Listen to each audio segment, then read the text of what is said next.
Hola, ¿cómo les va, queridos amigos y amigas? Estamos nuevamente aquí en una reunión para comentar los poemas de ustedes que ustedes me brindan y poder ofrecerles algunas herramientas o fenómenos para que ustedes puedan escribir mejores poemas. Mi nombre es Lisandro, soy fundador del Laboratorio de Poeta y aquí estamos entonces para disfrutar las entregas que ustedes me han hecho. Vamos a comenzar con el primero, que es el de Liliana.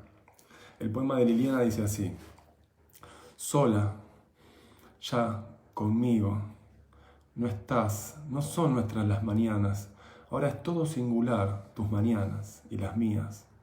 La noche se convierte en un azul celeste, las estrellas iluminan nuestros pasos por la vida, la sombra tuya y la mía, solos como el náufrago en busca de tierra firme, sin saber qué nos depara el destino. Ya conmigo no estás, pero estoy fuerte. Poema romántico, fuerte. ¿Sí? Vamos a identificar algunos elementos claves que tienen que ver con la superficie del sentido y la variable semántica. Entonces, en primer lugar tenemos una escena íntima, ¿no? Donde hay justamente un locutor o locutora que está introduciendo una relación entre un yo y un tú. De esta manera activa lo afectivo de una manera muy fuerte y muy figurativa. Porque es como que uno puede ver las personas que están allí. Alguien le habla a alguien acerca del amor o de la ausencia. Vamos de nuevo a leerlo. Sola, sola, ya conmigo no estás. No son nuestras las mañanas. Ahora es todo singular, tus mañanas y las mías. La noche se convierte en un azul celeste, las estrellas iluminan nuestros pasos por la vida. La sombra tuya y la mía, solos como el náufrago en busca de tierra firme, sin saber qué nos depara el destino. Ya conmigo no estás, pero estoy fuerte. Bien, bello poema. Algunas cositas para tener en cuenta, Liliana. Siempre es recomendable que en un poema sea la imagen la que diga el mensaje que querés transmitir y no tanto la representación conceptual abstracta. ¿Qué quiero decir con esto? Por ejemplo, la diferencia entre describir o mostrar. Una cosa es ver un mapa y ver todos los caminos posibles por trazar, y otra cosa muy distinta es hacer el recorrido. Como dice la programación neurolingüística, el mapa no es el territorio. Entonces, un primer tip para todos es: escribamos desde y hacia el territorio poético. No nos conformemos con escribir mapas. Y cuando hay una experiencia de mapa en vez de una experiencia de territorio en el texto, cuando hay palabras abstractas o cuando hay ideas abstractas que en realidad son la base de sentido para crear el poema, pero no un fragmento vivo del poema. ¿Sí? Entonces, algunas cositas estarían buenas sustituirlas por una imagen concreta en vez de apelar a un concepto. Sola, sola, eso es muy lindo. Hola, Verónica. Eso es muy lindo. Hola, Fabián. Hola, Flor. Porque justamente hay una intensificación. El primer sola indica cuál es el estado del locutor. El segundo, sola, ¿sí? Solo, sola. Ahora que lo estoy viendo otra cosa. Solo, sola. Son soledades separadas, ¿no? Una está aplicándose a la locutora o locutor. Siempre que hablo en locutor hablo de un genérico. Y el alocutario es a quien a que está dirigido el poema, ¿no? Porque hay un tú, ¿no? Ya no estás tú conmigo. Entonces los dos están solos, ¿no? Y separados en el verso 2. En el verso 1 sabemos cuál es el estado. Cada uno está solo. Pero en el verso 2 sabemos que uno no está con el otro, porque las soledades, como sabemos, pueden ser compartidas. Pero en este caso justamente no solo hay soledad, sino que hay distancia, ¿no? Y la consecuencia de eso es que las mañanas, dice, no son nuestras las mañanas. Las mañanas ya no son un objeto poseído. De tal manera que cuando estaban juntos no estaban solos, pero al mismo tiempo poseían las mañanas. Estamos tratando de reconstruir el escenario narrativo y figurativo, para ver desde ese lugar qué es lo que la idea fuerza estaría pidiendo para intensificar la voz poética y hacer más representativos en la superficie del texto los contenidos que están aquí volcados. Porque una pregunta muy importante para hacernos es, ¿desde qué criterio modificar un texto? Y ese criterio en realidad no tiene que ser impuesto desde la mente, sino hallado desde el poema. El poema tiene el poema tiene los lineamientos del hacia dónde mejorarse a sí mismo. Entonces, pero para eso hay que conocer los contenidos del poema y la estructura presente, ¿sí? Saber es poder.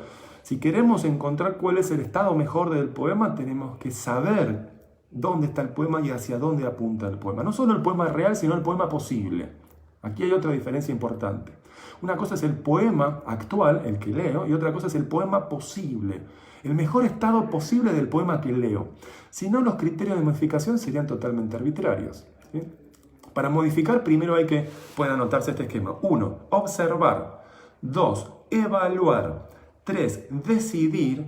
Y recién 4 es hacer. Y este hacer es el modificar. Y esta modificación puede ser en 4 categorías. 1. Introducir algo nuevo. 2. Eliminar algo que está presente. 3. Cambiar de orden las mismas palabras o frases del poema. 4. Sacar algo y colocar algo. Es decir, sustituir. 4 posibles operaciones para modificar en dirección a mejorar un poema. Pero la fuente del mejoramiento está basado en los criterios que el mismo poema propone. No exterior hay que hacer la evaluación. Siempre hay que ser generoso y entrar al poema para que él nos pueda decir en qué dirección puede autodesarrollarse. Si bien puede sonar un poquito metafórico e idealista mi propuesta, me parece que es una propuesta que abre posibilidades. Y sobre todo respetando la esencia del decir poético que está en el poema y no un criterio de mejoramiento o corrección o como quieran llamar, exterior al poema. Así que volvemos al poema. Muy bello poema de amor. Dice, solo, sola. Muy buena elección de colocarlos en un primer verso a solas, ¿no? Y esta es otra cosa también interesante. La palabra solo está antepuesta a la palabra sola. Ahora, fíjense qué interesante relación entre forma y contenido. En cuanto al contenido, la palabra solo indica soledad de un participante. Lo mismo que la palabra sola, con la diferencia de que el sufijo en sola es para femenino y el sufijo en solo es para masculino. Ahora, el contenido léxico de ambas palabras entra, desde el contenido justamente, entra en contradicción con el plano de la forma, que por estar las palabras juntas ya no están solas. A esto me refiero cuando en el poema hay un juego, un entrelazamiento constante por identidad o por diferencia, es decir, por redundancia o por información, es decir, por semejanza, por contraste, entre contenido y forma. Y aquí tenemos justamente una contradicción de contenido y forma. En el nivel del contenido tenemos sola y solo, ¿sí? O solo y sola. Pero en el nivel de la forma tenemos que las dos palabras que contienen ese contenido justamente están juntas, con lo cual en el plano de la forma se dice que hay algo que está unido, junto, uno al lado del otro. Las dos palabras, solo antes de sola. Pero está en contradicción con el contenido. Así que en cuanto a la forma, solo y sola están juntos. Pero en cuanto al contenido, están separados. Y esto genera una tensión entre la mente y el texto. Porque en el texto hay una forma que los pone en contacto. Pero en el nivel de contenido hay un sentido que justamente denota aislamiento. Así que la forma connota unión, pero el contenido denota desunión.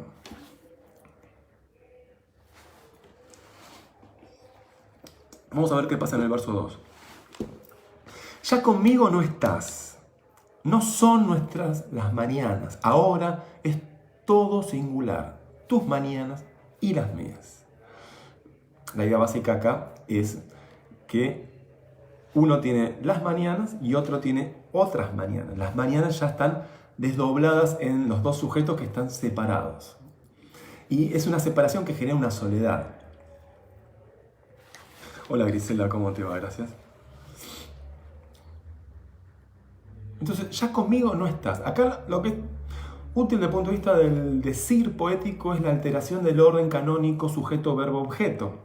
Esto viene ya desde Aristóteles, pasando por el medioevo. El orden canónico de una oración es sujeto y predicado, no predicado y sujeto. Cuando hay el orden predicado-sujeto, significa que hay una marca sintáctica que llama la atención. En todas las mañanas, en todas las noches, te busco y no te encuentro. Para seguir en el tono romántico, ¿no? 100 días y 100 noches pasó Jehová en... 100 días y 100 noches. No es Jehová pasó 100 días y 100 noches. Sujeto, verbo, objeto o situación, ¿no? Sujeto y predicado. Dentro del predicado tengo el verbo y el objeto. ¿Sí? El objeto puede ser una situación, por ejemplo, de esta manera, en este lugar, en estos tiempos, o un objeto concreto. Juan come una torta. Sujeto, verbo, objeto. Si yo pongo el objeto antes, por ejemplo, una torta, Juan come, tengo objeto, sujeto y verbo. O puedo poner el verbo antes del sujeto y objeto. Por ejemplo, una torta come Juan. Así que todas las posibilidades son: Juan come una torta. Juan una torta come. ¿Sí? El orden canónico sujeto, verbo, objeto es el primero que dije. Juan come una torta. Ahora, todos los demás órdenes que voy a enunciar no son canónicos y por lo tanto generan un efecto sintáctico. Es decir, hay un desorden en el orden del texto. Y esto puede ser un juego retórico. Y estas son las otras posibilidades no canónicas del orden sujeto, verbo, objeto. Por ejemplo, Juan una torta come, sujeto, verbo, sujeto, objeto, verbo. O una torta Juan come, o una torta come Juan. En el último, una torta come Juan, tengo una torta, objeto, come, verbo, Juan, sujeto. ¿Sí? O verbo, come una torta Juan, ¿sí? Objeto, sujeto, o come Juan una torta. Bien, entonces acá tenemos, ya conmigo no estás. El orden canónico sería sujeto tácito, verbo, no estás, conmigo, el objeto o la situación. ¿Sí? Lo mismo en el segundo sintagma. Hola Claudio, ¿cómo te va? Gracias. En el segundo sintagma dice, no son nuestras las mañanas. El orden canónico sería sujeto, las mañanas no son nuestras. Sujeto predicado. ¿Sí? Las mañanas no son nuestras. Nuestra sería el objeto o la situación, ¿no? Sujeto, verbo, objeto. Lo mismo en el tercer sintagma del verso 2. Dice, ahora es todo singular. Nuevamente, hola Miriam, ¿cómo te va? El orden canónico sujeto, verbo, objeto implicaría reordenar los elementos. Todo es singular ahora. Sujeto, todo es singular. ¿Sí? Verbo con el objeto. Verbo sería es y singular es el objeto. Todo es singular. Sujeto, verbo, objeto. Ahora, un determinante del verbo, ¿no? Sería un adverbio que da más información, que es parte del predicado, obviamente. Entonces, lo que se ve en el verso 2 justamente es una alteración por triplicado del orden canónico. Ya conmigo no estás. No son nuestras las mañanas. Ahora es todo singular.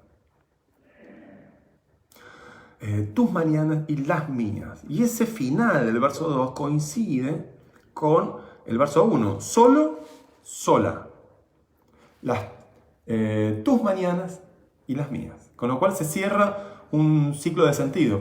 Es decir, la separación y que cada uno tiene sus objetos. Vamos a ver el verso 3 a ver qué pasa. La noche. Típico el escenario del romanticismo decepcionado, ¿no? Por la ausencia. La noche. Que está en contraste con las mañanas. Cada uno tiene su mañana y ahora aparece otra temporalidad, la noche. Se convierte en un azul celeste, las estrellas iluminan nuestros pasos por la vida. Entonces, esta noche parece ser la escenografía donde ocurre, como un tema de Phil Collins, Separate Lives, vidas separadas. Es un lindo tema, se los recomiendo para que lo busquen. Hola Pamela, ¿cómo estás? Dice, desde Buenos Aires, Argentina, excelente explicación. Gracias, Pamela. Yo también estoy en Buenos Aires, estoy en Loma de Zamora.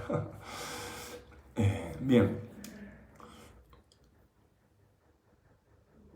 Entonces tenemos, las mañanas aparecen no como una escenografía, sino más bien como un objeto poseído. Cada uno tiene sus mañanas, porque antes las teníamos juntas. La misma mañana era un objeto poseído por dos. Ahora cada uno tiene la suya porque estamos separados. En 3 aparece la noche no como un objeto poseído, sino como una escenografía. Las noches se convierten en un azul celeste, las estrellas iluminan nuestros pasos por la vida. O sea que la noche es un agente de iluminación.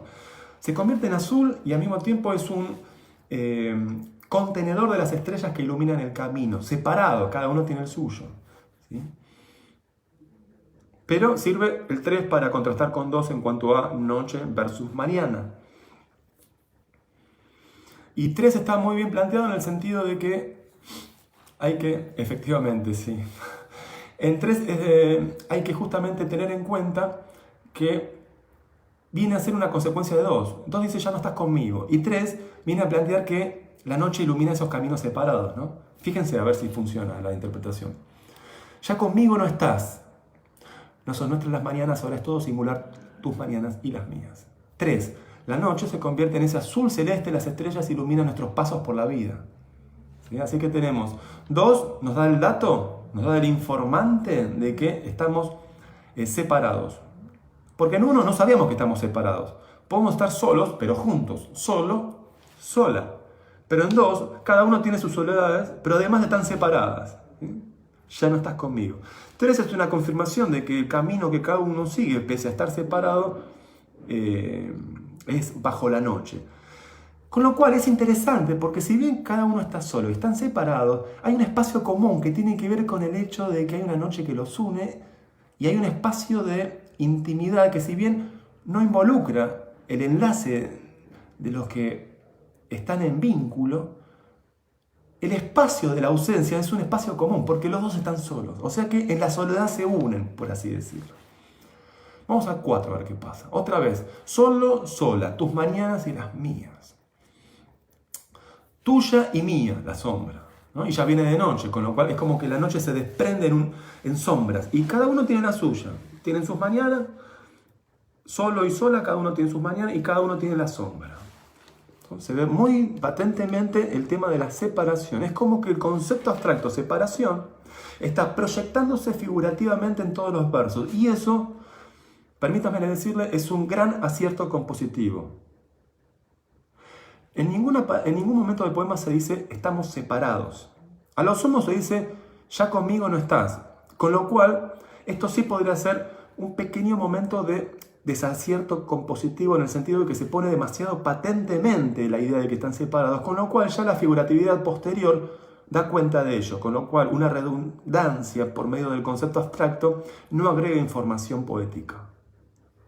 Pero lo que quiero llamar la atención es que la separación y el aislamiento recíproco está muy bien planteado en las distintas figuras. Cada uno tiene su mañana, cada uno tiene la sombra, cada uno es iluminado por las estrellas, es un camino. ¿Sí? La sombra tuya y la mía, solos, como el náufrago, en busca de tierra firme sin saber qué nos depara el destino.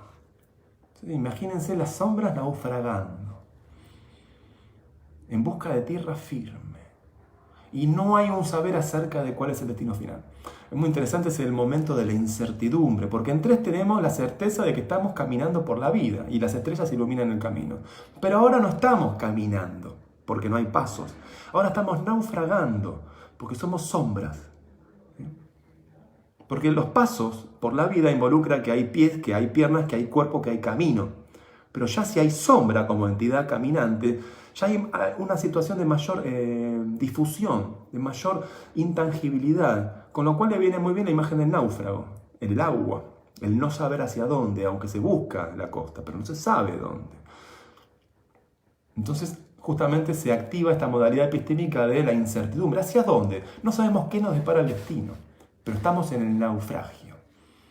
En 5 se dice, ya conmigo no estás, pero estoy fuerte. Ya conmigo no estás es una reafirmación del verso 2, del primer sintagma, es una repetición rigurosa. es decir, es exactamente la misma palabra y el mismo orden. Ya conmigo no estás, dice 2. Fíjense en 2, siempre sigan el texto, ¿eh? Y en 5 dice, ya conmigo no estás, otra vez. ¿Les llama la atención algo? Fíjense que todos los poemas que hemos leído hasta el momento, obviamente no todos, pero sí la mayoría, hay como un intento de volver al principio, en el final, para generar esta idea de cierre. Eso no es necesario. No es necesario, es una plantilla instalada culturalmente en la mente del poeta contemporáneo que viene de tradiciones clásicas, en donde el final tiene que retomar el principio, pero esto es una plantilla arbitraria hasta cierto punto. ¿Por qué? Podemos ver, por ejemplo, los poemas de Mallarmé, podemos ver los poemas de Baudelaire, podemos ver un montón de poemas, incluso surrealistas, dadaístas, podemos ver poemas también clásicos, donde no necesariamente el final tiene que cerrar en consonancia con el principio, menos aún repitiendo las mismas palabras. Entonces, cuidado con los clichés, no a nivel de selección de palabras, sino más bien a nivel de selección de funciones que organizan el poema. Y esta función que está detrás del poema, que hace repetir un sintagma al inicio, en este caso verso 2, y al final, con el espíritu de cerrar una forma y de generar unidad, eso, hola Liliana, eso puede ser un cliché morfológico, no un cliché léxico. ¿Qué quiero decir con esto? Una herramienta muy usada, muy a la mano y que viene del resultado de las lecturas con poemas que tienen la misma forma y entonces uno lo absorbe a nivel inconsciente o lo elige a nivel consciente, pero esto involucraría no enriquecer el poema con nuevas herramientas, con nuevas plantillas morfológicas. ¿Qué es una plantilla morfológica? Una plantilla morfológica básicamente es una estructura que organiza contenidos. Por ejemplo, introducción, medio y fin. Entonces, uno como poeta quizás se imagina, bueno, tengo que en el final mencionar un poco el principio como para cerrar un poquito el sentido. Bien, no, no lo hagan. Traten de descubrir qué forma está pidiendo la fuerza que está tematizándose en su voz poética. ¿Qué pide el poema? No qué quiero enchufarle a las palabras para que más o menos tengan un orden y que pase por estructura estética. No, la estructura estética no es una cubetera donde yo tengo que poner el agua del flujo inspirador y después aparecen los cubitos todos en cuadraditos. Primer verso genera expectativa. Segundo, tercer, cuarto verso más o menos cuenta un drama y el último verso genera una recuperación del principio. Esto es típico de la anáfora, una repetición. A, B, A', o el lead, ¿no? Como forma musical para los músicos, ¿no? A, B, A. Bueno, no, las plantillas como envases predeterminados no sirven para nada. Sirve para tener una sensación de seguridad de que uno está creando una forma, pero esto no es recomendable. ¿Por qué? Porque estamos no siendo suficientemente responsables a lo que el mensaje de la idea fuerza que nos habita en ese momento de inspiración está diciéndonos. Si la mente no le ofrece todas las alternativas posibles al mensaje que viene desde la inspiración, entonces estamos filtrándolo por nuestro condicionamiento cognitivo. Por eso es muy importante el entrenamiento de la mente poética, no solo escribiendo poemas, sino leyendo buenos poemas, y no solo poemas, sino y alimentando la cabeza y el corazón con artes de distintos lenguajes artísticos, porque a la hora de escribir vas a tener más opciones. Y cuando me refiero a opciones, no simplemente qué palabra poner o cuál es el mejor sinónimo, sino cómo organizar los elementos, qué funciones voy a aplicar, cuál es mi sensibilidad morfológica que me lleva a navegar por un montón de espacio de exploración semántica cuando me viene la idea y no meramente decir lo que pienso, procesarlo por 1, 2, 3, 4 y múltiples instancias de elaboración del material. Dice Griselda, siento que el final del poema debe ser siempre contundente para que tenga más fuerza.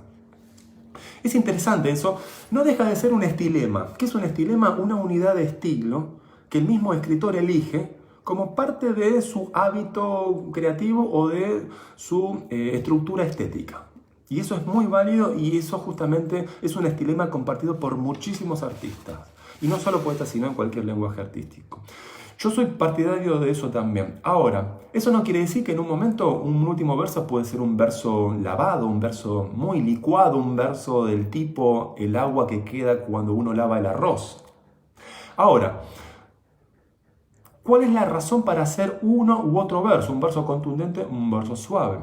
Uno de los principios básicamente es dejar al lector o al oyente con esta sensación de que se queda con algo concreto, ¿sí? Un verso, por ejemplo, de Andrei Tarkovsky, que hemos llenado en algunos videos, por ejemplo, y el destino nos persiguió celoso como un loco con una navaja. Nadia dice como Pizarnik. Bueno, justamente Pizarnik es un modelo no solo de finales, sino de versos concretos, como si la imagen fuera una plastilina y constantemente estamos viendo videos en los poemas, y no leyendo palabras descriptivas acerca del mapa, sino más bien transitando el territorio concreto de imágenes narrativas que nos transmite un mensaje por connotación. No digan, expongan, no den un mapa, lancen al territorio, como Pizarnik o como Andrei Tarkovsky. Y el destino nos persiguió celoso como un loco con una navaja. ¿Qué palabra allí es no fotografiable?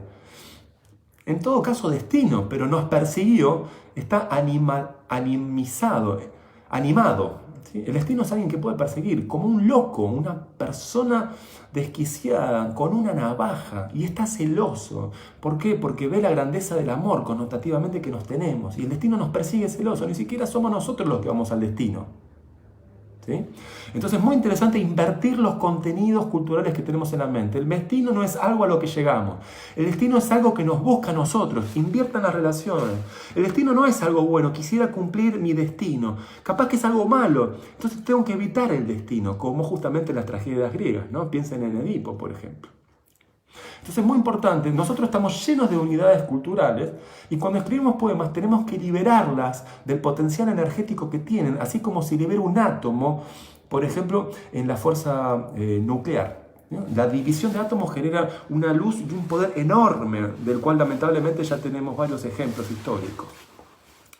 Que casualmente había uno de los poemas de Gatos del Basurero, creo que había mencionado sobre eso, ¿no? Hiroshima, Nagasaki.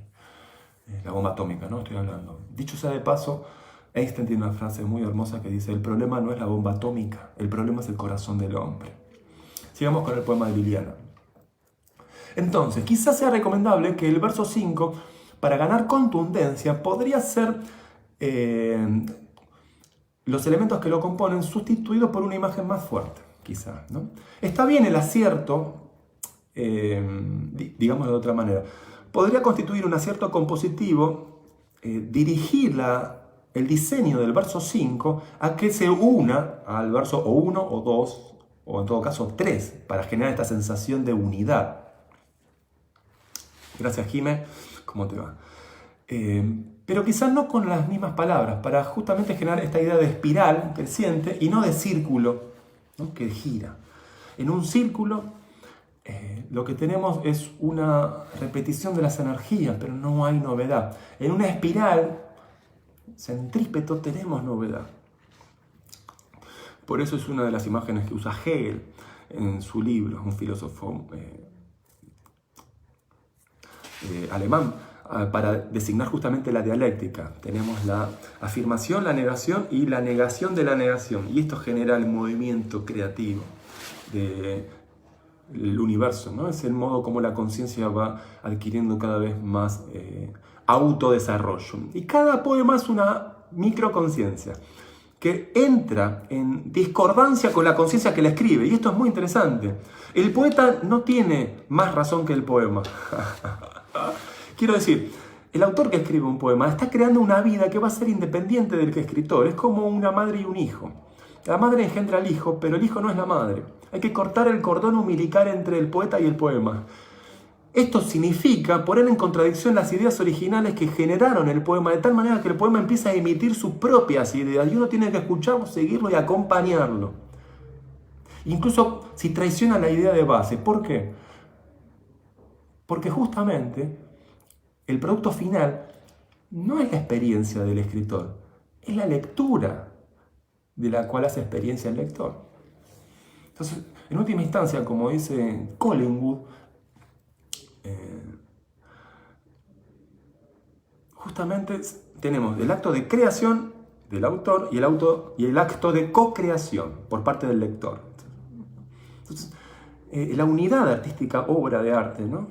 Cualquiera sea el lenguaje, se completa en el lector. Lo mismo dice Paul Ricoeur. Se cierra el ciclo. Yo escribo para ser leído, aunque sea leído por mí mismo, está bien. estaría más bueno compartir los textos, ¿no? Y aumentar el capital cultural. Eso es decisión idiosincrática de cada uno. Pero se completa el proceso en el lector. Entonces, es muy importante dar esta sensación de unidad cultural, ¿no? Y en un poema, como decía, tomado como microconciencia, el final tiene que recuperar de alguna manera el principio si es que quiere generar una idea de unidad. Pero también puede no ser eso un estilema. Puede, como decía Umberto Eco, generar un planteo de sentido abierto, ¿no? Obra abierta es una de sus obras que habla sobre la estética musical italiana de la modernidad. Uno puede pensar en el atonalismo, por ejemplo, ¿no?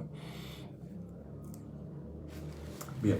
Entonces, como sugerencia para Liliana, por ejemplo, tratar de ver todas las palabras donde hay quizá contenido abstracto y sustituirlas por una imagen. Evitar quizá algunos elementos redundantes del cual no es necesario insistir. El ya no estás conmigo, por ejemplo. Al menos decirlo una vez, pero repetirlo quizás sea un poquito redundante. Después es interesante preparar algunas imágenes de tal manera que no aparezcan como sin justificación escenográfica. Por ejemplo, la del náufrago, ¿no? La sombra tuya y la mía solas como el náufrago. Bueno, pero ¿en qué momento teníamos un océano? ¿O teníamos un río? ¿O teníamos un mar? ¿No? ¿O en qué momento había agua? Hasta ahora lo que tenemos como escenografía es las mañanas, en verso 2. En 3 tenemos las estrellas que iluminan el paso, y uno supone que está en una tierra. Y en 4 tenemos mar. O sea que tenemos, por así decirlo, cielo, tierra y mar. Tenemos aire, tierra y agua. Los 3 elementos del Feng Shui. Podemos poner fuego y completamos el ciclo. Los 4 elementos según Empédocles, este presocrático griego, ¿no? El Feng Shui tiene más. Tiene viento, madera, fuego, metal, etc. Celadi dice, claro, no estaba dentro del campo semántico. Buenísimo, buenísimo que estén comenzando a usar terminología técnica. Eso va a ayudar muchísimo para penetrar el análisis muchísimo más adentro. ¿Cómo va, Mario? Crack, buenas noches. Buenas noches. Bien. Gracias, Liliana, por tu poema. Pasamos a la Erika.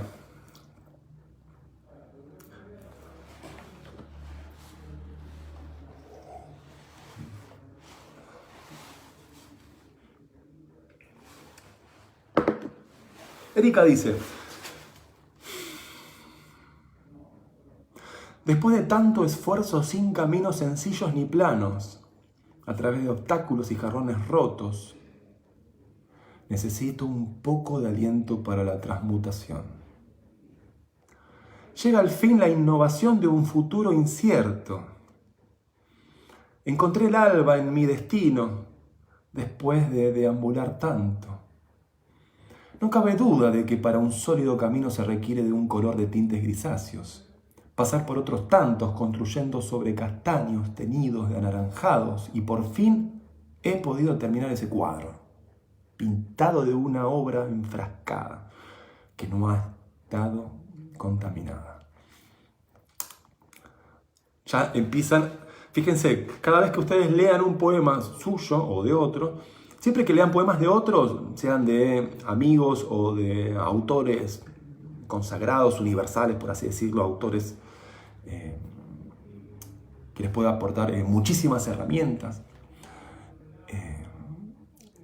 siempre hagan muchas lecturas. Una lectura, en principio 2, una lectura estética para disfrutarlo, pero al mismo tiempo una lectura metodológica para extraer herramientas, ¿sí? Así pueden aumentar su caja de herramientas. Entonces, en la primera lectura, sean lo más sinceros y déjense llevar y convencer y entrar en estas aguas, ¿no? Entonces una lectura estética, una lectura para disfrutar.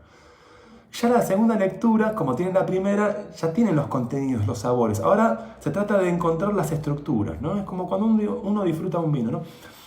Lo ve, entra por todos los sentidos, lo disfruta, pero también lo puede analizar y puede decir, ¿no? Como el etnólogo descubre todos los matices que quizá alguien que no es tan experto no lo descubre, porque no dirigió la atención a esos conceptos que puede generar extracción de experiencia. Entonces, en un poema tenemos que hacer lo mismo.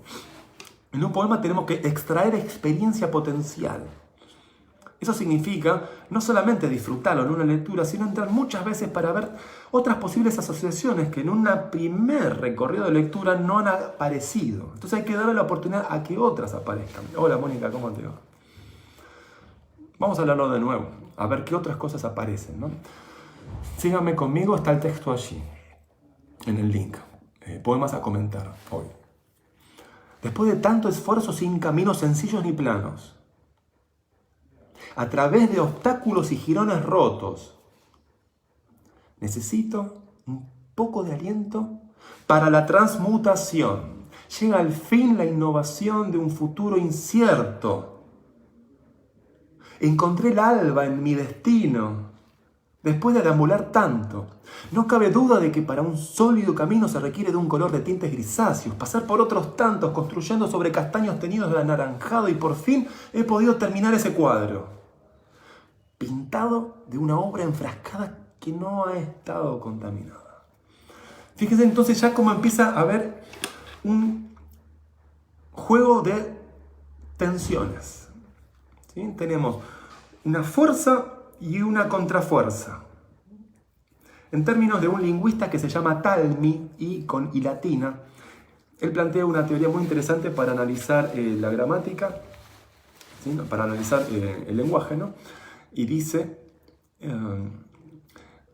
su modelo teórico está basado en lo que se llama fuerza dinámica. La fuerza dinámica es una manera de identificar el juego de fuerzas en las oraciones. ¿Sí? Por ejemplo, si uno dice, ¿podría abrir la puerta? ¿No te molesta? Uno está pidiendo permiso, con lo cual se supone que hay una tendencia a la acción y no una acción. Abro la puerta, no es lo mismo. ¿Podría abrir la puerta? Podría abrir la puerta es un pedido de permiso, es un permiso, ¿no? El acto de habla es un pedido. ¿Te molesta si abro la puerta? No está diciendo, estoy abriendo la puerta. Estar abriendo la puerta involucra que ya la acción está realizada, pero puedo abrir la puerta y no involucra la acción, involucra una tendencia a la acción. Entonces, para abrir la puerta se supone que la puerta está cerrada, con lo cual hay un elemento que está resistiendo a la fuerza de abrirla cuando se la abre. Por eso el cambio de estado involucra que hay que hacer un trabajo sobre algo que está resistiendo ese movimiento. Bueno, todos estos conceptos los trabaja Talmi en el marco teórico de la fuerza dinámica, que es una manera de analizar las oraciones, que no es ni la formalista típica de Chomsky, ni la de la sistémica funcional de Halliday, ni la sociolingüística, y ni tantas otras, la cognitiva, etc. Pero ¿por qué traigo esto aquí? Porque es muy interesante para analizar poemas. Yo, si les interesa, voy a hacer un videito acerca de esto. Pero fíjense, les comparto este esquema porque es muy sencillo y lo van a entender al toque, que consiste en lo siguiente. Hay 8 conceptos importantes. El concepto de agonista, que es básicamente el agente. Agonista es una fuerza concreta. Después tenés el antagonista, que es el que ofrece la resistencia. ¿Sí? Querés abrir una puerta pero está cerrada con llave. ¿Sí? Entonces, la fuerza de abrir la puerta es el agonista, la que realiza la acción, pero el antagonista es la cerradura. Esto es a nivel personas, pero a nivel cosas también. O sea que tenés el agonista, que es una acción en una dirección determinada. Se escribe Talmi, T-A-L-M-Y, Jorge. Tengo entonces un agonista, que es una acción determinada en una dirección, y un antagonista, que es una resistencia a esa acción. ¿Sí? Como diría Newton, ¿no? Una fuerza contraria. Ese es el primer par de conceptos. El segundo par de conceptos es fuerte o débil. ¿Sí? La fuerza del antagonista puede ser mayor a la fuerza del antagonista. La fuerza del agonista, perdón, puede ser mayor a la fuerza del antagonista. Por lo tanto, abro la puerta. O la fuerza del antagonista, la cerradura, puede ser mayor a la fuerza de la mano que abre la puerta. Entonces no la abro. Tengo que tirarla abajo con otro método. Eso significa quién, si el agonista o el antagonista, quién tiene más fuerza. Entonces es una relación de comparación. Por eso es fuerte o débil. ¿Sí?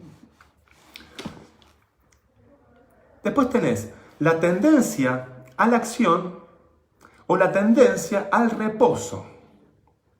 Es decir, abrir la puerta justamente es activar una tendencia a la acción y pasarla a la acción si es que la fuerza de abrir la puerta es mayor a la fuerza de la resistencia de la cerradura, ¿sí? Entonces, yo estoy justamente creando una acción en oposición a el reposo. Así que tenemos ahí otro juego de conceptos. Tendencia a la acción o tendencia al reposo. Si yo tiro una canica en el barro, cuando jugábamos a las canicas, ¿se acuerdan antes que en vez del celular usábamos las canicas y jugábamos sobre la tierra? Bueno, la canica va a rodar y en algún momento se va a detener porque tiene una tendencia al reposo. ¿Por qué? Porque la fuerza de gravedad la está succionando hacia el centro y al mismo tiempo la superficie de la Tierra está generando en dirección contraria al movimiento una fuerza de rozamiento, ¿no? Si ustedes habrán visto en física, en movimiento rectilíneo o movimiento uniforme, hay dos fuerzas distintas, la fuerza de rozamiento de la Tierra y la fuerza de la canica que va en dirección contraria. La canica tiene la acción, pero al mismo tiempo la tendencia al reposo. Y el suelo tiene justamente la función de ser un antagonista, porque está frenando la canica, ¿sí? Y ya está en reposo, no está en acción, porque el suelo no se mueve.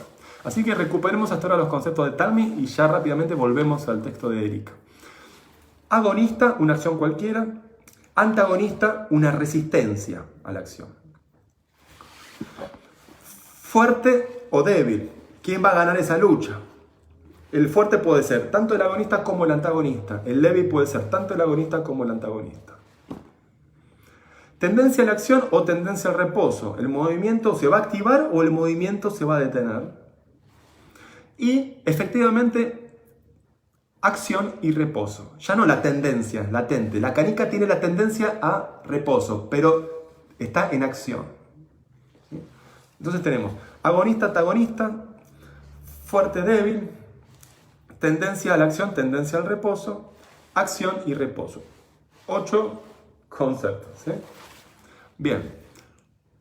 Apliquen este esquema de Talmy al diseño de todos sus poemas.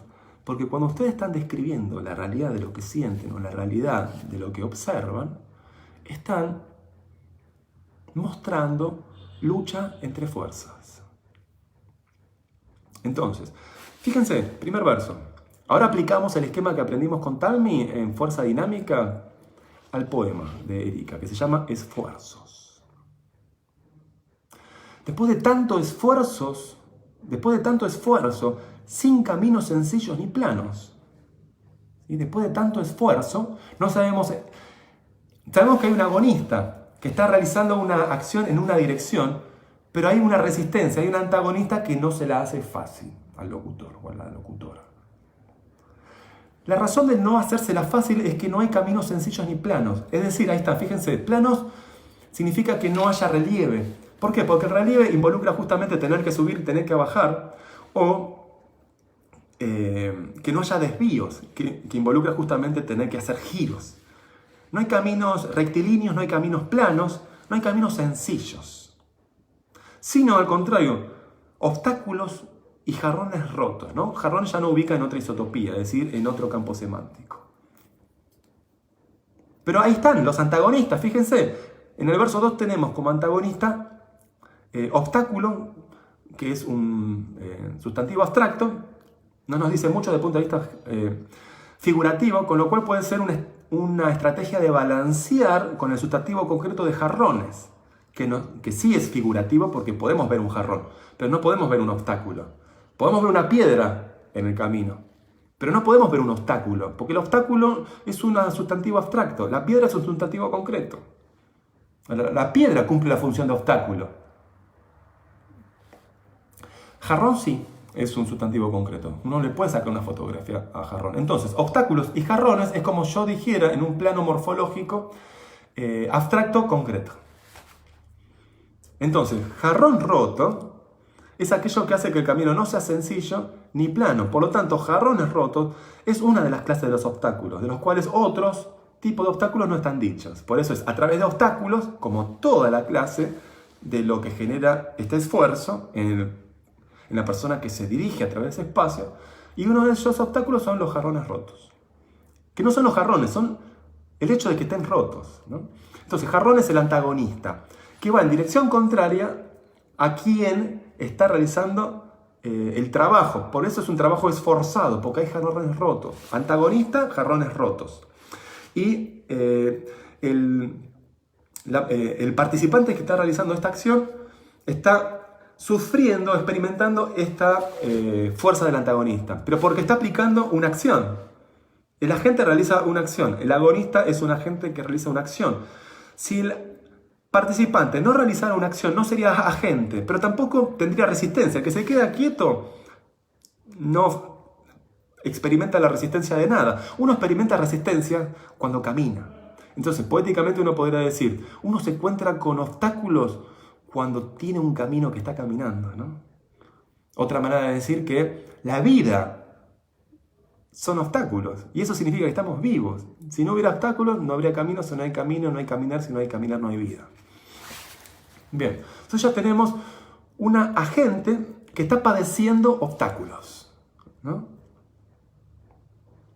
En 1 y en 2. Tenemos una experiencia de la resistencia en 1 y 2. Me elevo un poquito por encima del poema. Nuestra estrategia aquí es entrar al poema, ver todo su potencial expresivo que tiene para después, desde el poema mismo, ver qué pide el poema para ser autodesarrollado o depurado. No es lo mismo desarrollar que depurar. Desarrollar es sacarle más jugo a la idea fuerza, que es la semilla que siembra el árbol, ¿no? El árbol es todo el texto, pero la semilla puede prometer más de lo que el árbol tiene en el texto. Es decir, se puede desarrollar más árbol a partir de la semilla. Por ejemplo, un bonsái. Un bonsái es una semilla, un bonsái de roble, ¿sí? Con la misma semilla puedo hacer un árbol enorme o un bonsái. Depende del desarrollo que yo le permita a la semilla.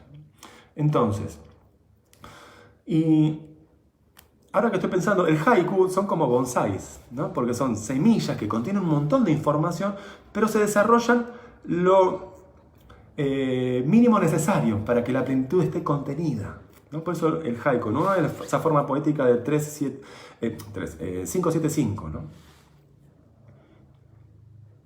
¿Qué dice el verso 3? Necesito un poco de aliento para la transmutación.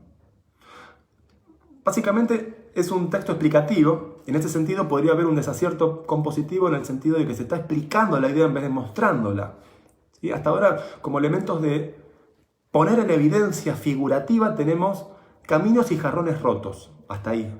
Después todo lo demás es abstracto. Esfuerzos después, sencillo, plano. Pero plano, si bien es concreto, es una concreción muy suave, ¿no? Más bien es una propiedad de un objeto concreto. A través de obstáculos en realidad ahí reclamarían, ¿no? Una figuratividad. ¿Qué podría llegar a ser un obstáculo? Jarrones rotos es interesante. En un jarrón roto ya no se puede poner una flor. Y al mismo tiempo, si cae al piso, uno se puede lastimar si está descalzo. Entonces, presenta la ausencia, presenta la rotura, presenta la posibilidad de la herida y presenta la imposibilidad de no ser embellecido, porque ya en un jarrón roto no se puede poner flores. En cambio, obstáculos es una palabra muy abstracta que no nos abre la imaginación y menos la emoción. Entonces, en el verso 1 y 2 y quizá 3, podría sugerirse la idea de agregar más elementos figurativos que permitan intensificar la voz poética, ¿no? En 3 tenemos entonces una explicación, necesito un poco de aliento para la transmutación. Viene a explicar o completar un poco el sentido que ya está planteado figurativamente. ¿Por qué es necesario el aliento? Y porque hay esfuerzo. Y ya lo tenemos en el título y lo tenemos en el primer verso, con lo cual eso quizá podría llegar a ser interpretado como un desacierto compositivo también, porque tenemos la misma palabra repetida a corto plazo. En todo caso, cambiar el título o en todo caso figurativizar por una palabra que tenga una carga de imagen más fuerte la posición que está ocupando esfuerzo. Dicho de otra manera, sustituir esfuerzo por una palabra figurativa.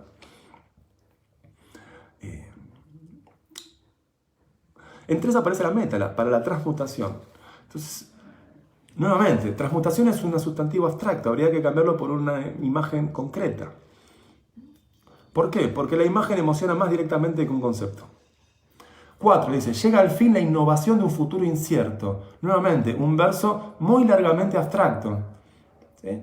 Llega al fin la innovación de un futuro incierto. 5. Encontré el alba en mi destino. Eso es interesante, encontrar el alba. ¿Qué, estaba perdida? La lecto pregunta, es decir, el concepto, la pregunta que se hace el lector es, ¿dónde estaba el alba? ¿Por qué es algo encontrable? Encontré el alba en mi destino. Acá destino podría ser tenido quizá como un lugar común, quizá podría ser sustituible por alguna imagen que no esté tan escrita, quizá, ¿no? Evitar un poco el riesgo de cliché. Lo mismo encontrar el alba, como el alba está por conocimiento de mundo y por hábito cultural, el alba está investida de valores positivos, ¿no? Y entonces es un recurso fácil para describir, bueno, llegué a la meta que me proponía o alcancé la felicidad, ¿no? Entonces está bueno también invertir los valores tímicos, es decir, si el alba por unidad cultural lo tenemos como un valor connotativamente positivo, el alba, y la noche o la oscuridad o las sombras son valores tímicamente disfóricos o negativos, invertirlo, que la sombra sea luz o amistad y que quizá el alba sea peligro, ¿no? O que el atardecer sea peligroso.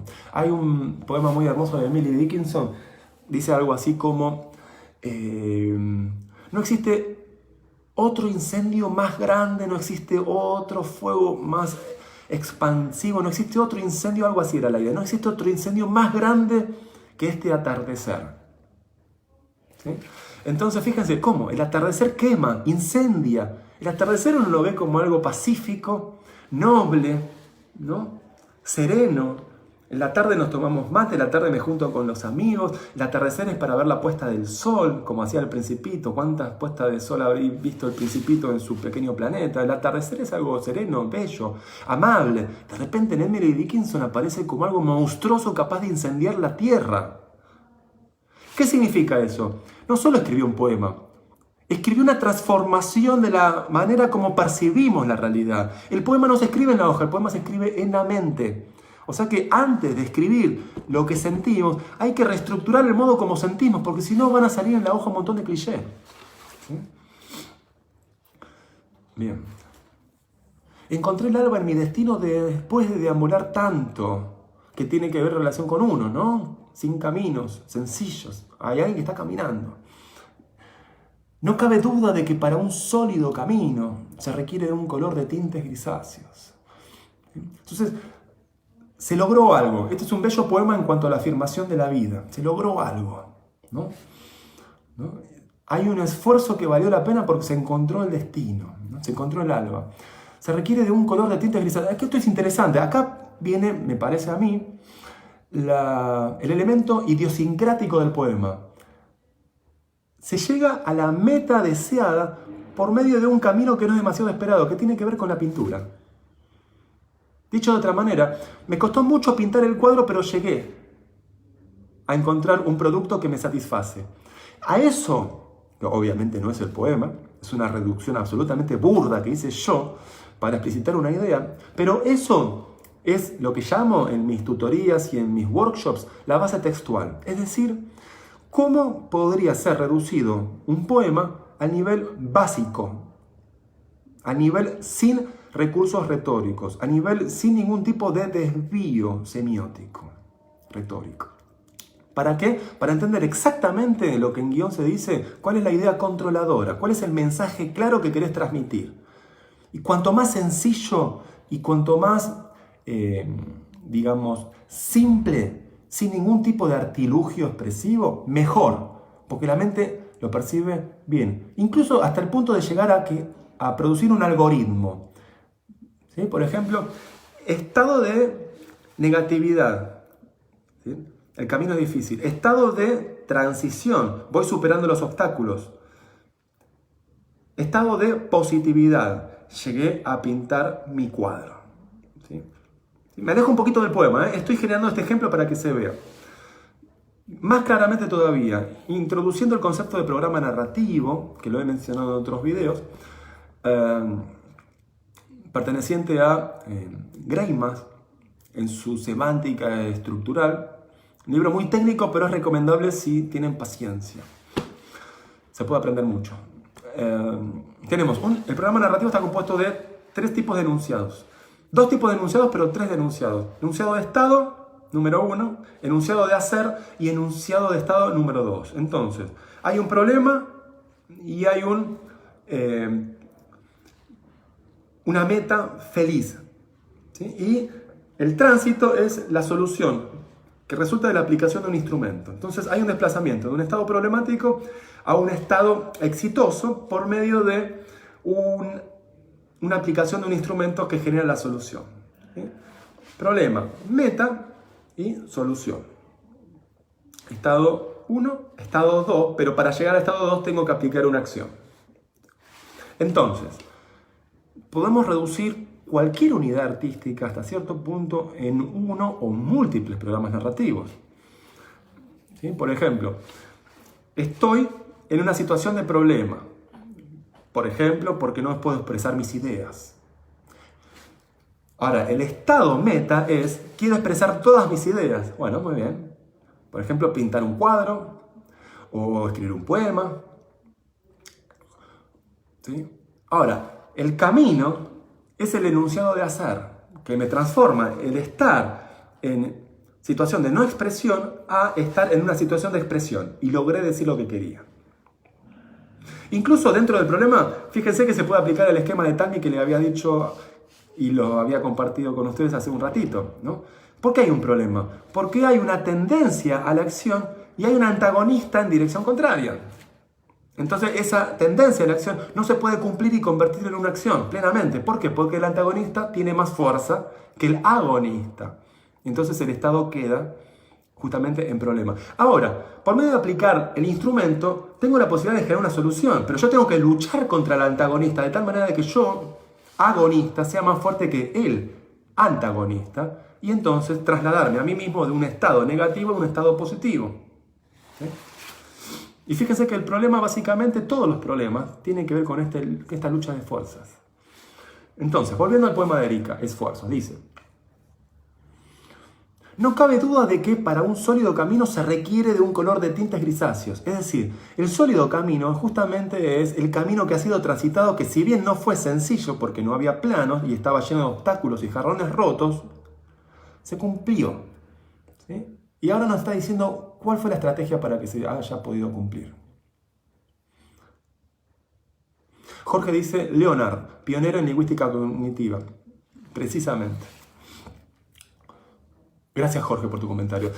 Decíamos entonces, se requiere de un color de tintes grisáceos. Nos está dando la estrategia para pasar del problema a la meta, ¿no? Cumplir la meta y salir del problema, pero el camino es la solución, ¿no? La solución no es la meta. La solución me permite cumplir la meta. 7. Se requiere de colores de tintes grisáceos. De un color de tintes grisáceos. Acá se puede economizar, por ejemplo, aplicar el principio de economía. Se requiere de un color de tintes grisáceos. Quizás puede quedar gris. ¿Por qué agregar palabras? Lo que importa es la imagen, no tanto las palabras que me inviten a la imagen. Uno tiene que preguntarse cuál es el valor de colocar esta palabra en este lugar. No solo esta palabra, sino en este lugar, en este contexto, ¿no? Y fíjense que siempre lo importante no es escribir en la hoja, es escribir en la mente del lector. Los escritores, los artistas, producen una obra de arte, pero la obra de arte es un dispositivo que va a ser recibido o interactuado gracias a el espectador o receptor. Entonces, ustedes no escriben textos, ustedes escriben mentes. Entonces, si yo quiero activar una mente, activar un estado mental en el lector, tengo que valerme de recursos semióticos, uno de los cuales es qué palabras voy a usar, pero también no son solo qué palabras, sino qué sonidos, qué métrica, qué imagen, qué organización estrófica, va a haber actos de habla, cuáles, va a haber tiempo, qué conjugación, qué modo, qué personajes, qué participante, qué escenas, qué imágenes, qué transición, cuál es el relato que voy a contar, qué emociones, cuál es el trayecto narrativo, etc. Un montón de cosas. Pero eso no hay que pensarlo en el nivel de la invención, en la fase de la inspiración. Eso se piensa en la fase de la composición. Como había dicho en otros videos, yo pienso, y en mis tutorías y en los workshops siempre hablamos desde este punto de vista, que el proceso creativo involucra al menos 2 fases. Una fase de invención y una fase de composición. ¿Sí? La fase de invención es el pasaje del no ser al ser. Inspiración. Escribo todo, no pienso, no juzgo, no me detengo, estoy en estado de flujo. Ahora, la fase de composición involucra organizar todo eso de tal manera que genere una estructura estética, porque catarsis emocional no es expresión lírica.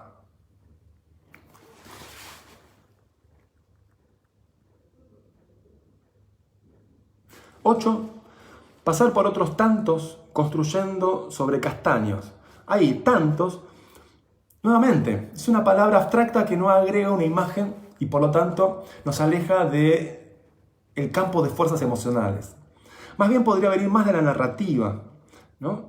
El uso, y a veces uno puede decir un poquito el abuso de las palabras, tiene más que ver con la experiencia del autor de sentir alegría estética al escribirlo, más que quizá la responsabilidad morfometodológica de garantizar en el lector una experiencia de configuración narrativa y figurativa que garantice una alegría estética, ¿no?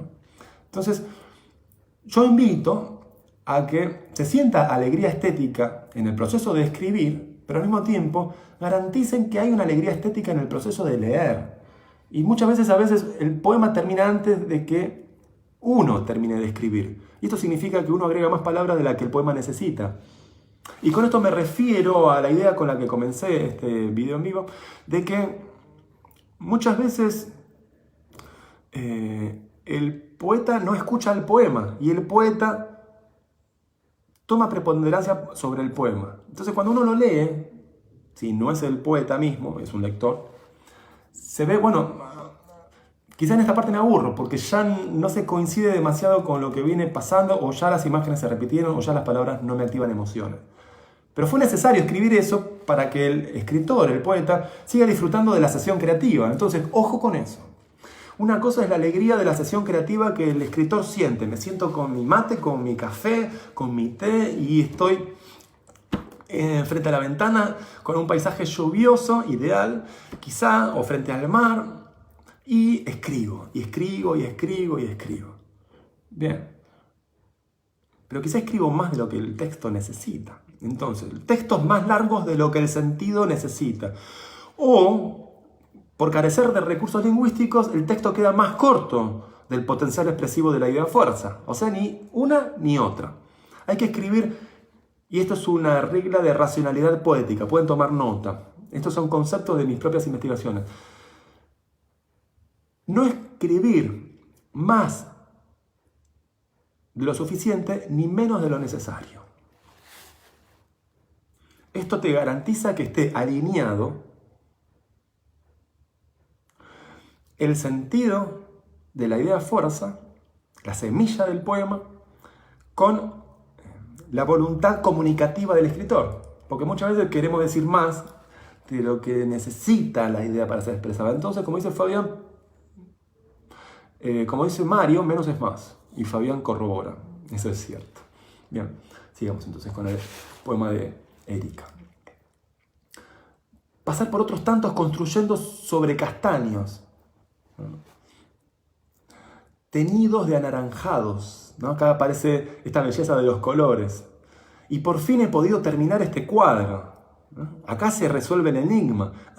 Los colores apuntaban a un cuadro. Y acá hay un acierto compositivo de dejar la respuesta a la escena hacia el final. Al principio no sabíamos de qué estaban hechos los caminos y hacia dónde se dirigía el recorrido. Y ahora sí lo sabemos. Y muy bien hecho, Erika, el hecho de poner justamente la clave de interpretación al final. Podría no estar, pero lo peor que podría ocurrir es que esté al principio.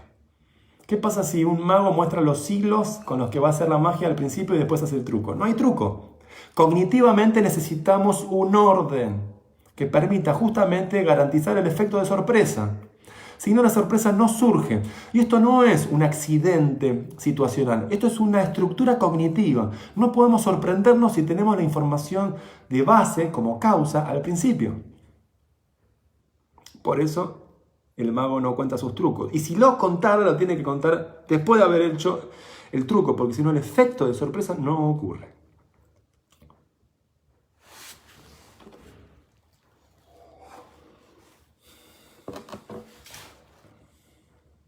11. Pintado de una obra enfrascada. No podemos mencionar en 11 el reenvío a 2, jarrones rotos. Frasco, jarrón, roto. ¿No? Jarrones rotos es lo opuesto a estar enfrascado, pero la obra estaba enfrascada, ¿no? Pintado de una obra enfrascada, que no ha estado contaminada. O sea, y por fin he podido terminar este cuadro, pintado de una obra enfrascada que no ha estado terminada. Aquí yo, por ejemplo, presiento, más sobre... Esto es un comentario más de índole personal, no tanto desde un criterio morfológico o metodológico, pero lo que me pasa a mí, cuando leo estos versos 11 y 12, es que es como que me vuelve a poner una nota negativa en lo que ya ha sido superado. Fíjense, la nota negativa está en 1, ¿no? Negativa en el sentido narrativo, ¿no? Es un acierto compositivo, pero narrativamente hay el problema que experimenta este participante, el locutor. Después de tanto esfuerzo sin caminos, aquí está el problema, ¿no? No hay caminos y hay esfuerzo porque justamente el camino no es fácil. A través de obstáculos, jarrones rotos, está la meta, ¿no? Acá quiero llegar, un poco de aliento para la transmutación. Entonces la meta es la transmutación, ¿sí? El camino es esta dirección llena de obstáculos, ¿no? Y al final encontré el alba en mi destino, o sea que el alba es terminar el cuadro. Hay una planificación de contenido, lo que aparece justamente en el verso 4, encontré el alba en mi destino, se corrobora, porque el verso 4 es el elemento connotativo, pero en el verso 11, en el verso 10, tenemos el elemento denotativo, es decir, 10 es de lo que se está hablando. Pero en 5, ¿no? Encontré el alba, se alude a 10 connotativamente. Dicho de otra manera, connotativamente el poema dice: encontré el alba en mi destino. Pero denotativamente, a donde estamos apuntando, porque hay cuadros, hay colores, tintes grisáceos, estamos apuntando justamente anaranjados, estamos apuntando a cuadro. Entonces, y por fin he podido terminar el cuadro, figurativamente, pero de manera denotada. Ese es el verso 10. Mientras que el verso 5, lo digo figurativamente porque el alba es una figura, yo le puedo sacar una foto a la mañana, ¿sí? Pero es connotado, porque no interesa el alba está en sustitución de otra cosa, el alba es un sustituyente de cuadro terminado. Alba encontrada sustituye connotativamente a cuadro pintado. Así que terminé el cuadro de la misma manera como encontré el alba. Nuevamente hay un acierto justamente compositivo en el sentido de que hacia el final se explica de qué estoy hablando y no al principio. ¿Sí? Ahora, lo que les decía es, 11 y 12 a mí me hacen ruido personalmente. No sé qué les parece a ustedes, porque justamente pintado de una obra enfrascada que no ha estado contaminada. El 12 es que no ha estado contaminada, sí tiene una nota positiva, pero tiene el no a nivel local y tiene el contaminado también a nivel local, aunque a nivel sintáctico es un enunciado positivo. No está contaminada, es lo mismo que decir es pura, ¿no? Es casi lo mismo de decir que es pura. O sea que a nivel de significado composicional se dice es pura. Pero localmente, si tomamos los lexemas o palabras, que es lo mismo, individualmente tenemos no, que es negativo, y contaminada, que es negativo, aunque la suma de no contaminada sea composicionalmente positiva. Esto significa, y me da la oportunidad a mí también de compartirles a ustedes, justamente un elemento que tiene que ver con las distintas capas de lectura simultánea. Cuando uno lee, no lee solamente con la conciencia, lee con el inconsciente y también lee con una suerte de estado entre inconsciente y consciente, que lo podemos llamar preconsciente, es el espacio mediacional. ¿Esto qué significa?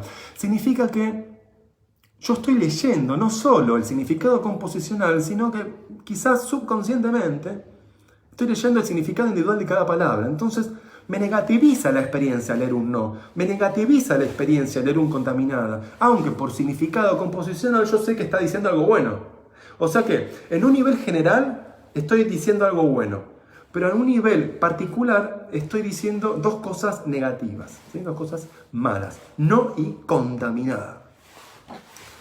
Ahora, yo personalmente no necesito el verso 11 y 2, así que quizá el 10 podría llegar a terminar, o reintroducirlos antes del final, porque el final es justamente, está dado por, me parece a mí, ¿no?, el completamiento del sentido denotativo, que es de qué se está tratando la acción.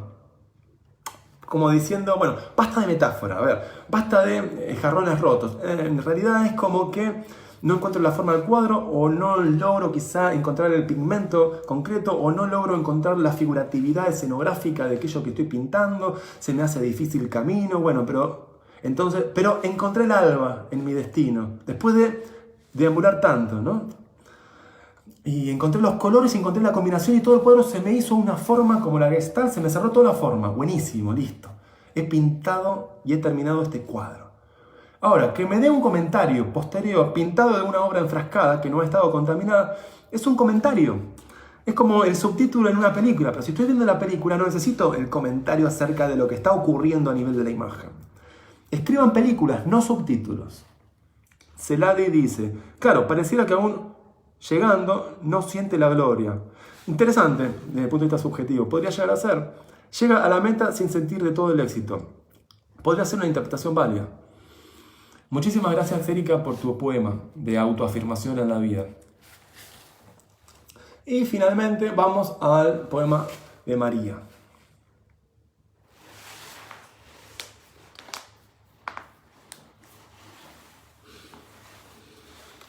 Siempre ante cada poema hay que hacer un salto, ¿no? Un salto al abismo, porque cada poema es un microuniverso, construido por otro microuniverso, que es la conciencia del autor, ¿no? Estamos atravesados por ilimitaciones. Y el silencio y la quietud y la respiración son conductos, vasos comunicantes, ¿no?, para pasar de un universo al otro. Es como sacarse. Me saco las palabras, me saco los sonidos, me saco las imágenes y estoy disponible a entrar en otro universo. Bien, vamos al poema número 3 de María Amelia.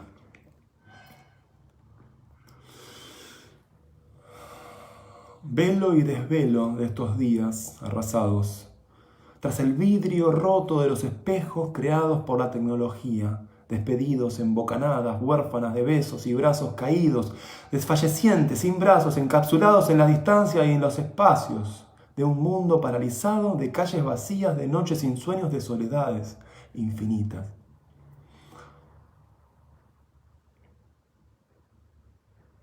Vamos de nuevo a leerla.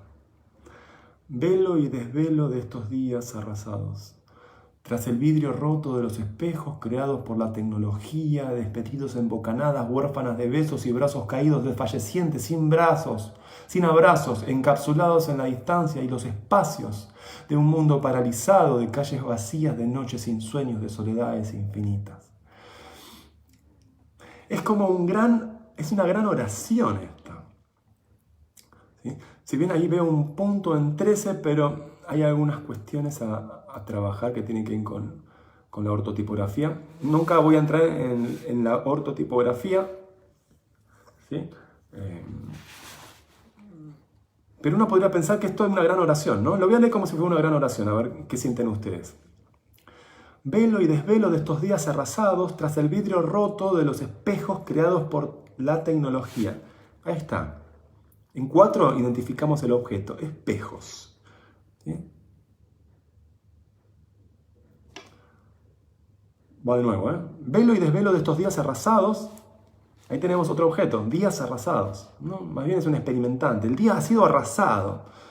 Por ahora dejémoslo eso, ¿no? Capaz que eso es una consecuencia de algo que tiene que ver con el espejo. Velo y desvelo. Velo es algo que oculta. El desvelo es un darse cuenta. O sea que hay un secreto y hay una revelación del secreto. Hay un no saber y hay un saber, ¿no? En estos días arrasados, como diciendo arrasadores. Tras el vidrio roto de los espejos. El vidrio roto de los espejos son los espejos rotos, porque los espejos están hechos de vidrio.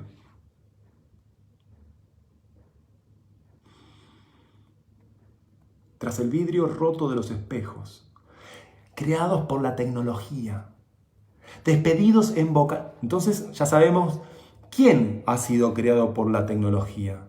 los espejos. ¿Quién? Y digo quién para elevar el grado de animicidad, es decir, humanizar al espejo, ¿no? Son quiénes. Todas las palabras son pequeños quiénes en el poema. Todo tiene vida, o nada lo tiene. Espejos, 4, 5, creado por la tecnología. Espejos, 6, despedidos en bocanadas. Espejo, 7, huérfanas de besos. Despedido en bocanadas, huérfanas de besos. Ahí las bocanadas son las que están huérfanas de besos, no los espejos.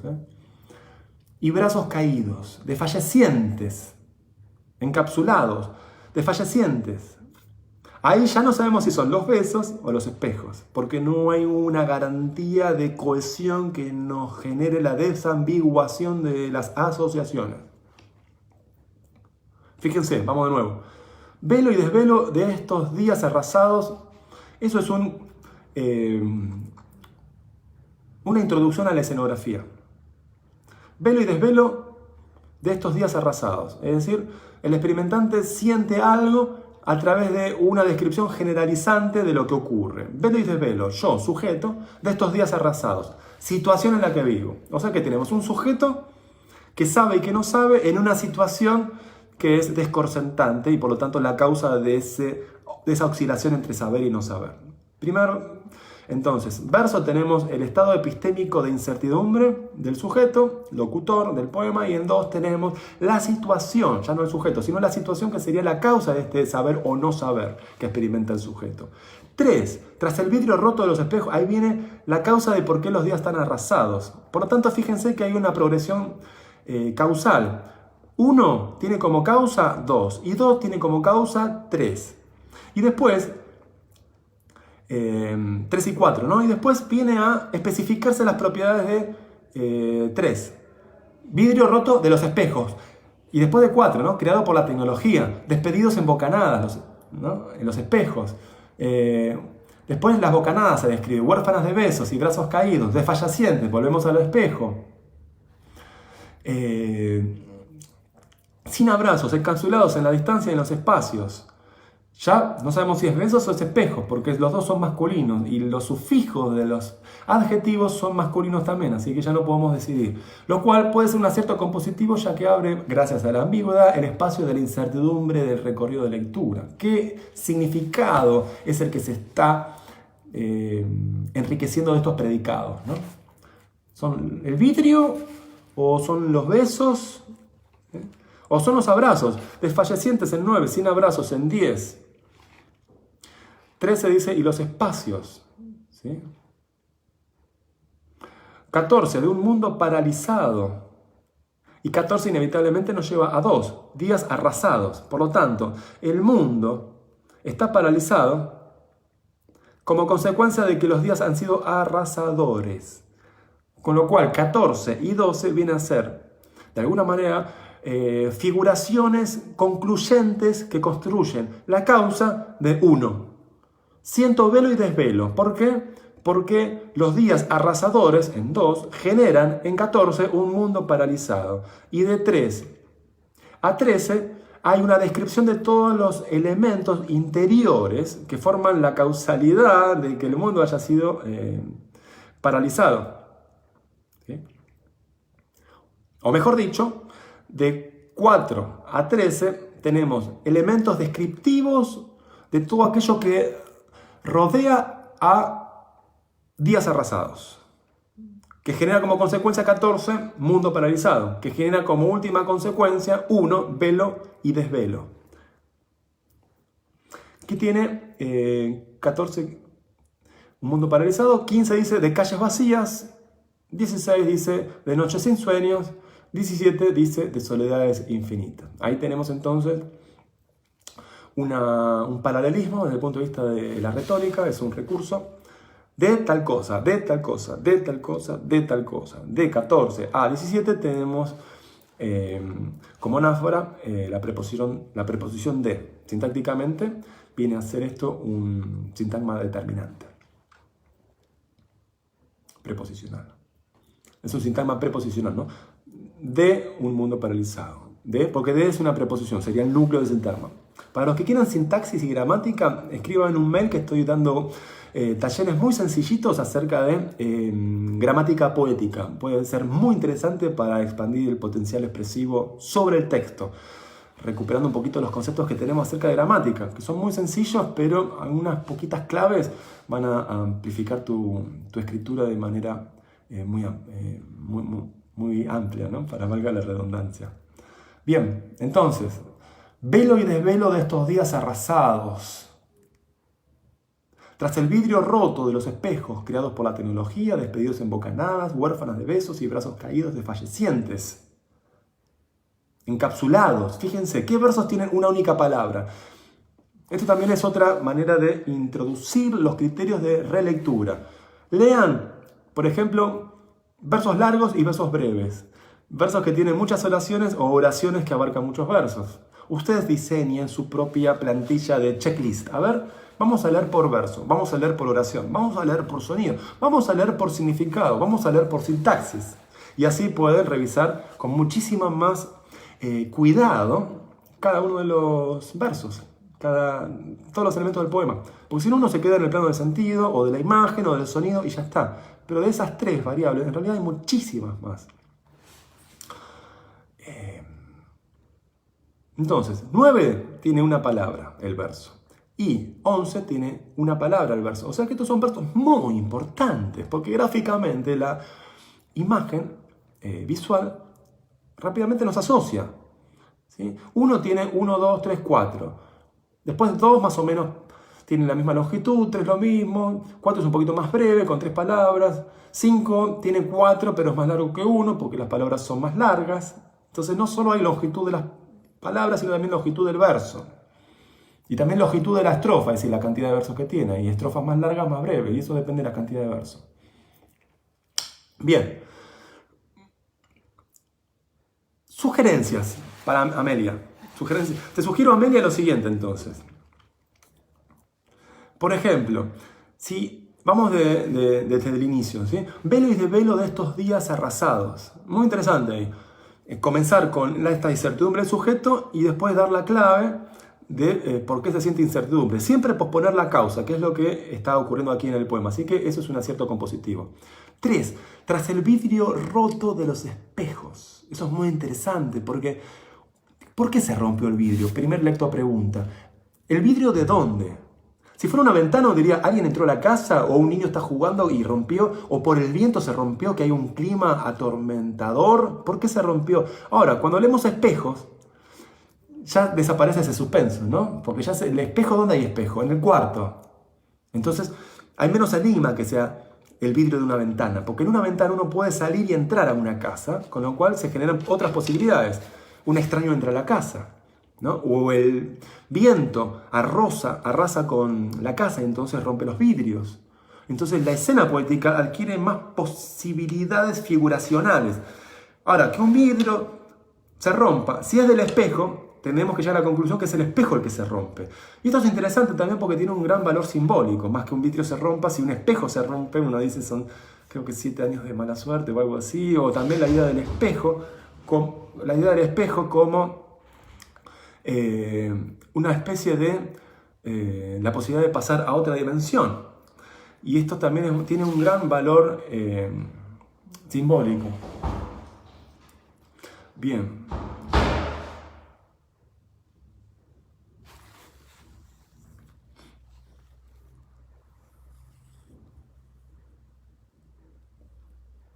Entonces, vidrio justamente está encima de espejos, con lo cual, desde el punto de vista de una sintaxis vertical, esto quizás no es un acierto compositivo porque se detiene el principio de incremento de la información, porque un vidrio está hecho de espejos.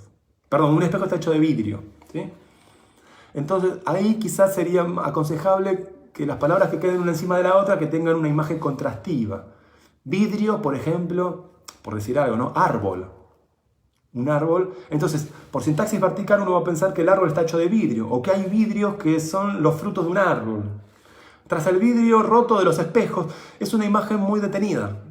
¿Sí? En cambio, imagínense, por ejemplo, tras el vidrio roto de los árboles. ¿Cómo? ¿Los árboles sacan vidrios? Eso es un contrafáctico, algo contrario a los hechos.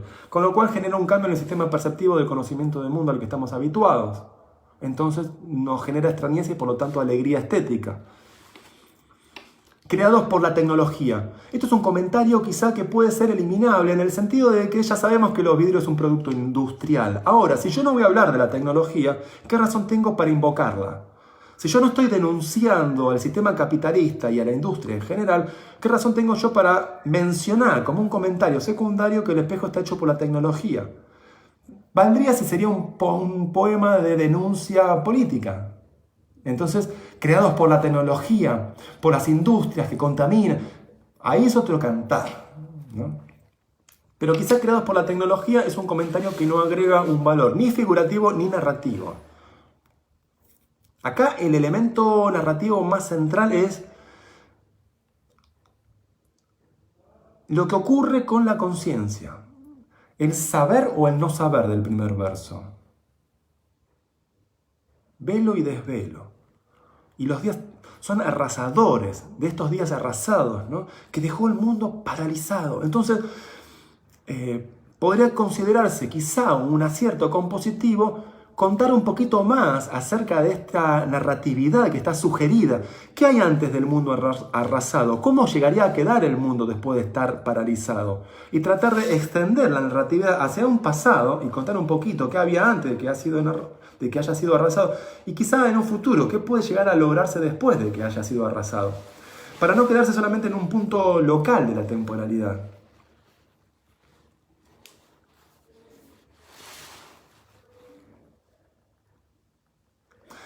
Fabián dice, creo que ella habla del teléfono móvil, puede ser una interpretación, ¿sí? Hay elementos de evidencia textual que fundamentan esa hipótesis. Flor dice que ella hace referencia a que hoy los vínculos se dan a través de la tecnología. Bien, puede ser otra hipótesis de lectura, coincido. Velo y desvelo de estos días arrasados tras el vidrio roto de los espejos creados por la tecnología, despedidos en bocanadas, huérfanas de besos y brazos caídos.